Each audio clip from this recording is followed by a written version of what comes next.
what else is not going to change for this cycle? Well, I think one of the co-founders of Solana, he makes a good point here.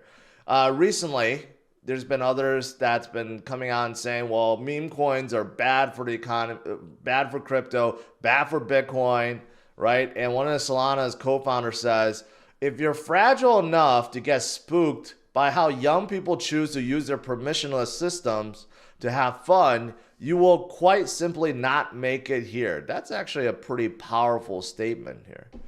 So if you can't stand some people having fun or being degens in the space, well, how are you going to stand anything else, right? That's basically what he's saying.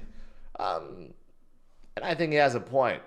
I think he has a point. Whether or not you think it's gambling and whether or not you like memes, but they are here to stay. And this cycle, there will be more and more and more and more memes. In fact, there are so many memes out there, and some of these are in the billions, okay, and some that are in the tens of billions of market cap.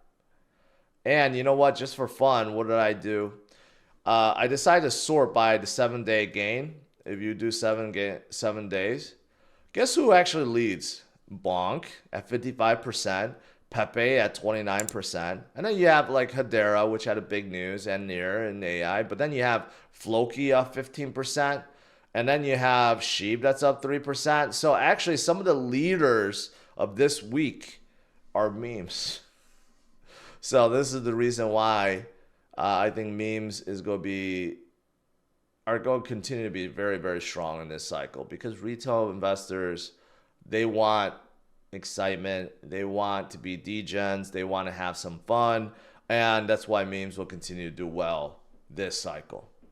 So despite the FUD, and yes, we do have some FUD, besides just what's going on with the Fed, we have some FUD around selling too. I mean, when is Grayscale ever going to stop? Grayscale continues to sell and sell and sell and sell, right? Actually, I'll just show you this first. So yesterday, we had a net outflow of 1,300 Bitcoin, mostly all of it from Grayscale. Once again, it's just nonstop selling from Grayscale, right? Like there's something wrong with that. But at the very least, BlackRock didn't sell. And some of these other ones actually bought. And then there's some that sold too. But overall, we had 3 straight days of selling. And mostly due to Grayscale. And you can see on the very top, BlackRock holds 274,000 Bitcoin. Grayscale holds 297,000 Bitcoin. So that converging is about to happen. They're very, very close, and pretty soon BlackRock will have more Bitcoin than Grayscale, right? So we have this FUD too. Kind of a lot of FUD left and right now. And that's the reason why Bitcoin is a little bit down, okay? But is Bitcoin down and out? No, because the answer is still Bitcoin. The answer is Bitcoin.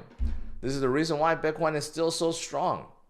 You may not think 63,000 is strong, but look at how the U.S. market has been. Look at how stocks have been hammered recently, right?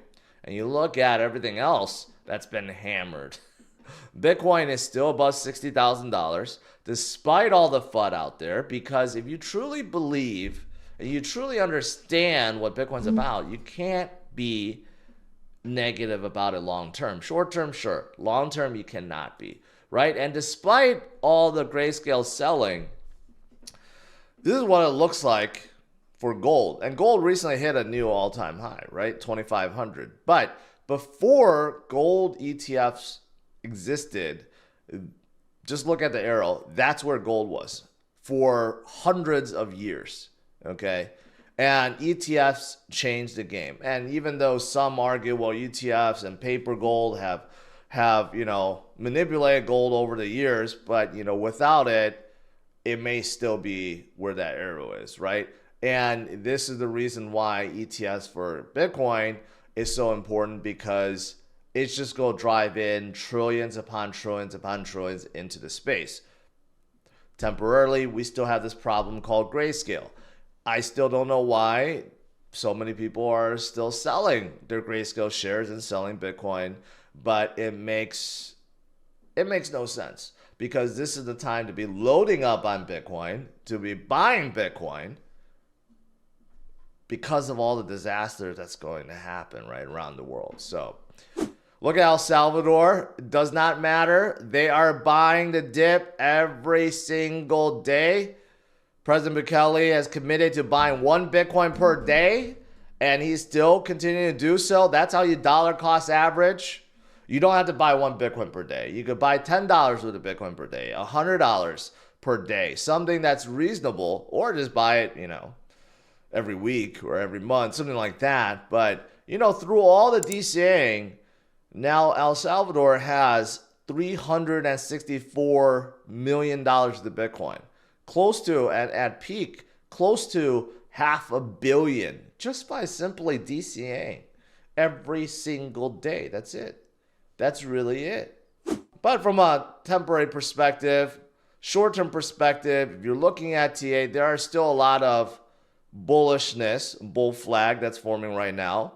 Okay? And I still think that next leg up could be around the corner. This one is saying 100,000 is going to be the next stop, right? Despite all the FUD that's happening right now, which seems very, very, very scary. But I think ultimately it's going to drive more people to Bitcoin as they realize they can't trust our governments and that inflation is going to be continuing to be a thing. It's never really going to go away, and it's only going to get worse over time, right? And if you understand those things, the only thing to turn to is Bitcoin, really, right? So short term, we could be seeing a bump. Long term, we're certainly going to see a bump. And I like to remind you guys that every single cycle, when you zoom out like this, it may not seem like there are a lot of dips, but every single cycle, there are major dips. Major dips on the way upwards, okay? Not just downwards, upwards. And here's an example of crossing the 0.618 or 61.8 Fibonacci level, and you could see that every single time Bitcoin crosses it, it starts skyrocketing. And not only that, there are major dips along the way too. So right now we're going through a little dip, but you could see it happen plenty of times in 2017. It happened plenty of times in 2021, and it's going to happen plenty of times to this year and next year. It's not going to change. Right? What's also not going to change is the fact that we just had a halving event and we are going to rocket upwards. That's not going to change.